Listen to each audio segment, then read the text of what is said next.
রাজ্যভিত্তিক mass plantation drive 5 lakh seedlings in 5 minutes অনুষ্ঠানে অংশগ্রহণ করেন রাজ্যের মুখ্যমন্ত্রী ডক্টর মানিক সাহা, যা অনুষ্ঠিত হয় মোহনপুর তারানগরে। Bureau report, Tripura news 8।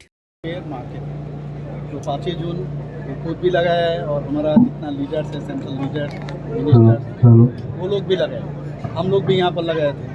तो इसको सामने रखते जो इकोलॉजिकल बैलेंस, जो पेड़ से हम लोग ऑक्सीजन मिलता है और हमारे तरफ से कार्बन डाइऑक्साइड देते हैं, इसको सामने रखते हुए पूरा जो भारत और त्रिपुरा में हम लोग हर जगह में आज पहले भी हम लोग 2022 से शुरू किए थे, 1 लाख के ऊपर हम लोग किए थे। उसके बाद 23 में हम लोग 2 लाख के ऊपर किए थे और इस बार हमारा जो माननीय मंत्री बहादुर है वो निमेश देबबर्मा के उनका नेतृत्व में 5 लाख 5 मिनट में इस बार एक साथ पूरा त्रिपुरा में ये पेड़ हम लोग लगाए।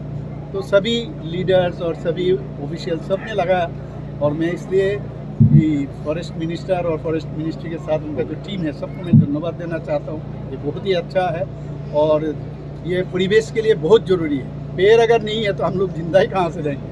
ऑलरेडी ये बहुत सारे वार्मिंग हो रहा है, ग्लोबल वार्मिंग हो रहा है, तो इससे बचने के लिए पेड़ बहुत ज़रूरी है। और ठीक है, डेवलपमेंट के लिए तो रास्ता बनाना है तो पेड़ काटना है, लेकिन जितना पेड़ काटेंगे इससे 2 गुना या 3 गुना और पेड़ लगाना है। तो ये आइडिया रख के हम लोग आज ये काम किए हैं और बहुत ही अच्छा लग रहा है। सरकार के বিএসএফ এর সাথে বৈঠক হয়েছে, বিএসএফ এর সাথে আমি দেখেছিলাম, আমাদের রেসপেক্টেড চিফ সেক্রেটারি মহোদয়ও ছিলেন, ডিজি সাহেবও ছিলেন। তো সবাই মিলে আমরা বললাম যে এই ধরনের ইনফিল্ট্রেশন কেন হবে। ওনারা বলছিলেন যে এখন বহু আমাদের যে ওনাদের যে বিএসএফের টিম বিভিন্ন কাজে বাইরে গেছে, ওনারা 8-10 দিনের মধ্যে এখানে চলে আসবে। বাট আমি বললাম যে যেভাবে হোক এটা যে আমরা কিছু যে আমি আমার সাজেশন দিয়েছি, ওনারা কিছু সাজেশন দিয়েছে কোথায় কী খামতি আছে, তো এইগুলোর দিকে নজর প্রতিদিন দেখি স্যার বাংলাদেশ থেকে আমাদের কাছে দেখেছি। তবেই তো মিটিং হলো না, প্রবলেম হলেই তো বসতে হবে সলিউশনের জন্য। প্রবলেম হচ্ছে যদি আমরা বলি যে জিরো হবে না, তো জিরোতে আমরা যাবো সেই দিকে আমাদের নজর আছে। তো এগুলো আস্তে আস্তে করে বিএসএফকে তো আমি আদেশ দিতে পারবো না, এটা সেন্ট্রালের আন্ডারে। কিন্তু আমি বলবো ওনাদেরকে আমাদের যে চিন্তা ভাবনা সেটা ওনাদেরকে আমরা বলেছি যে এইগুলো আপনারা ঠিকঠাক করুন, সেগুলো কাজ করুন। सर इस तरह का घुसपैठ देश के लिए कितना खतरनाक है, तभी ना हम लोग काफ़ी सीरियस है इस मामले को लेकर।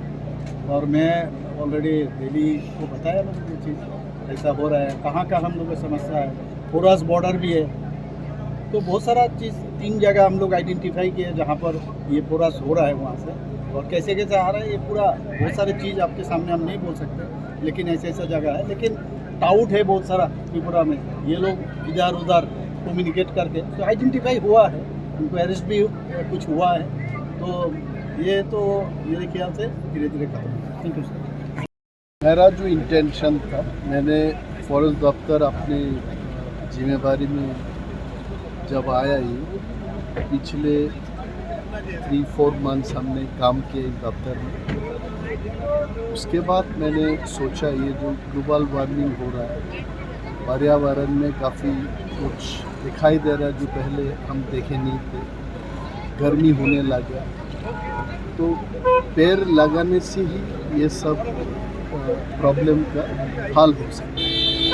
तो मैंने दफ्तर के जितने भी ऑफिसर्स हैं इनसे बात की, तो जहाँ जहाँ डिग्रेडेड लैंड है, नेशनल हाईवेज हो रहा है, वहाँ हमको पेड़ लगाना चाहिए। तो 5 लाख की ये जो कोशिश 5 मिनट में आज तो हमने करके दिखाए ये।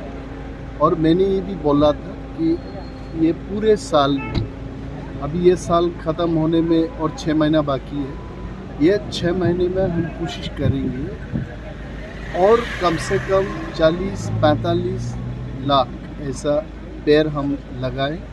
हमारे पास 76 लाख सीडलिंग्स हैं, तो इनको कम से कम 50 लाख तक ले जाने का हम कोशिश करें। तो एक फॉरेस्ट मिनिस्टर को क्या करना चाहिए? एक फॉरेस्ट मिनिस्टर को फॉरेस्ट को बचाना चाहिए, और जहाँ फॉरेस्ट नहीं है, जहाँ पेड़ पौधे काट के ख़त्म कर दिया, उसको फिर से फॉरेस्ट लैंड बनाना है, ये हमारा मकसद है और इसी दिशा